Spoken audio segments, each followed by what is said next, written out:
तंदुरुस्त India channel को subscribe करें, साथ ही बेल आइकन को दबा दें ताकि हर नई वीडियो की जानकारी आपको मिल सके।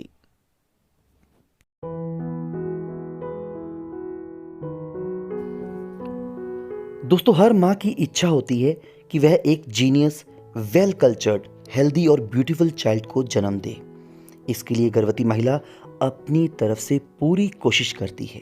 लेकिन दोस्तों, हमें जो दिखता है हम केवल उसी पर यकीन करते हैं, और जो हमें नहीं दिखता या तो हम उसे जान नहीं पाते या फिर उस पर यकीन नहीं करते। और ऐसा ही है गर्भ संस्कार के बारे में। दोस्तों, गर्भवती महिला गर्भ में बच्चे की नरिशमेंट के लिए बहुत कुछ करती है। लेकिन दोस्तों, गर्भवती महिला कभी भी अपने बच्चे की व्यवहार, उसकी सोच, उसके दिमाग, उसके स्वभाव के लिए कुछ नहीं कर पाती, क्योंकि उसे लगता है कि शिशु अभी गर्भ में है तो वह कैसे सीख पाएगा। लेकिन दोस्तों, ये पूरी तरह से 100% संभव है गर्भ संस्कार के जरिए। विज्ञान यानी साइंस ने इसको पूरी तरह से एक्सेप्ट कर लिया है। शिशु माँ के गर्भ के अंदर से ही चीज़ों को सीखना शुरू कर देता है। उसके संस्कार बनने शुरू हो जाते हैं। उसका व्यवहार, उसका स्वभाव, उसकी सोच आसपास के वातावरण से प्रभावित होती है। गर्भ संस्कार का मूल सिद्धांत यह है कि घर में जैसा वातावरण होगा, माँ जैसा सोचती है, माँ जो देखती है, सपने देखती है, वैसे ही शिशु का स्वभाव होगा। जिस घर में लड़ाई झगड़े ज़्यादा होते हैं, माँ को जल्दी गुस्सा आता है, माँ चिड़चिड़ी स्वभाव की है, या फिर उसके पति हर वक्त गुस्सा करते रहते हैं, तो वैज्ञानिकों ने देखा है कि उन महिलाओं की संतान गुस्से वाली या झगड़ालू स्वभाव की होती है। जो महिलाएं तनाव में रहती हैं, दुखी रहती हैं, चिड़चिड़ी रहती हैं, उन महिलाओं के शिशु भी भावनात्मक रूप से काफ़ी कमज़ोर पैदा होते हैं, साथ ही साथ ज़्यादा इमोशनली वीक होते हैं। यदि गर्भवती महिला रोजाना आधे घंटे तक गुस्सा करती है, तो उससे गर्भस्थ शिशु के मस्तिष्क के न्यूरल सेल्स का सही ढंग से डेवलपमेंट नहीं हो पाता, जिससे शिशु की बौद्धिक क्षमता प्रभावित होती है। गर्भ संस्कार के कॉन्सेप्ट को साइंस ने पूरी तरह से एक्सेप्ट कर लिया है। आपको चौथे महीने के बाद जब गर्भ में शिशु हलचल करना शुरू कर देता है, तो उसके अगले 5 महीने गर्भ संस्कार के लिए सबसे बेहतरीन और सबसे उत्तम होते हैं। गर्भवती महिला के लिए अपने शिशु को गर्भ संस्कार यानी अच्छे संस्कार देने का सबसे बेहतर तरीका यही है कि गर्भवती महिला ऐसे वातावरण में रहे जहाँ पर झगड़ा, तनाव या गृह क्लेश ना हो। गर्भ में अनबॉर्न शिशु यानी कि गर्भस्थ शिशु गर्भवती महिला की हर हरकत, हर भाव, उसके इमोशन, उसकी आवाज़ को पहचानता है। इसलिए गर्भवती महिला को भूल कर भी डरावनी मूवीज़ नहीं देखनी चाहिए। इससे शिशु दब्बू और डरपोक पैदा हो सकता है। गर्भ संस्कार देने के लिए गर्भवती महिला को पॉजिटिव थिंकिंग रखनी चाहिए, अच्छी चीज़ें सोचनी चाहिए, वैदिक मंत्रों का जाप करना चाहिए।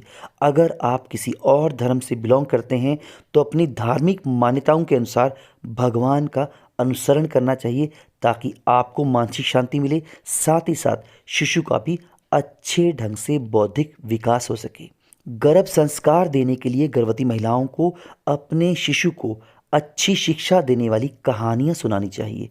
और ये बात विज्ञान में पूरी तरह से सिद्ध हो चुकी है कि शिशु गर्भ के अंदर से ही भाषा को सीखना शुरू कर देता है, भाषा को समझ सकता है, माँ की बात, माँ की आवाज़ और अपने आसपास के वातावरण की जो आवाज़ है उसको पूरी तरह सुन सकता है और समझ सकता है। इसलिए गर्भवती महिलाओं को शिशु को गर्भ के अंदर से ही प्रेरणादायक स्टोरी सुनानी शुरू कर देनी चाहिए। कभी भी गर्भवती महिलाओं को अपने पति या किसी के साथ यह बात नहीं करनी चाहिए कि उसको पहले लड़का है तो अब उसे लड़की चाहिए, क्योंकि अगर बाय चांस लड़का पैदा होता है तो उस लड़के को लगेगा कि वह अनवांटेड है, यानी कि वह इस संसार में अपने माँ बाप की इच्छा के विपरीत पैदा हुआ है।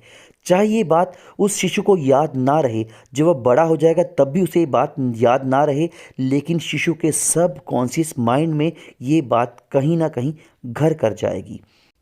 इसके अलावा गर्भवती महिलाओं को मधुर संगीत सुनना चाहिए और तेज आवाज़ का संगीत भूल कर भी नहीं सुनना चाहिए। इसके अलावा गर्भवती महिला को नेचर के करीब रहने की काफ़ी ज़्यादा आवश्यकता होती है। जहाँ पेड़ पौधे हों, पक्षी हों, पक्षियों की चहचहाहट हो, नदी समुद्र आदि हो, क्योंकि ऐसे वातावरण में रहने से गर्भवती महिला को पॉजिटिव एनर्जी मिलती है। साथ ही साथ शिशु का जो स्वभाव है उसमें शीतलता और ठहराव होगा। अगर गर्भवती महिला थोड़ी धार्मिक है तो वह धार्मिक मान्यताओं के अनुसार शिशु को पॉजिटिव थिंकिंग दे सकती है। इसके लिए आयुर्वेद में एक तरीका बताया गया है। आप एक हफ्ते में अपने घर में लोबान का दिया जरूर जलाएं। घर में जब भी आप लोबान का दिया जलाएं तो उसको ऐसे कमरे में रखें जिससे उसका धुआं सारे कमरों में जा सके, क्योंकि जो लोबान होता है वह घर में जो नेगेटिव एनर्जी होती है, नकारात्मकता होती है, उसको लोबान खत्म करता है। और ऐसा माना जाता है कि लोबान से वातावरण शुद्ध होता है और पॉजिटिव थिंकिंग बढ़ती है। और आपको लोबान का दिया किसी भी पूजा के सामान की दुकान से आसानी से मिल जाएगा। और लोबान जलाने से घर में वातावरण शुद्ध होता है और नेगेटिव एनर्जी दूर भागती है। तो दोस्तों, इसी के साथ वीडियो को समाप्त करते हैं। उम्मीद करता हूँ वीडियो आपको अच्छी लगी होगी। धन्यवाद।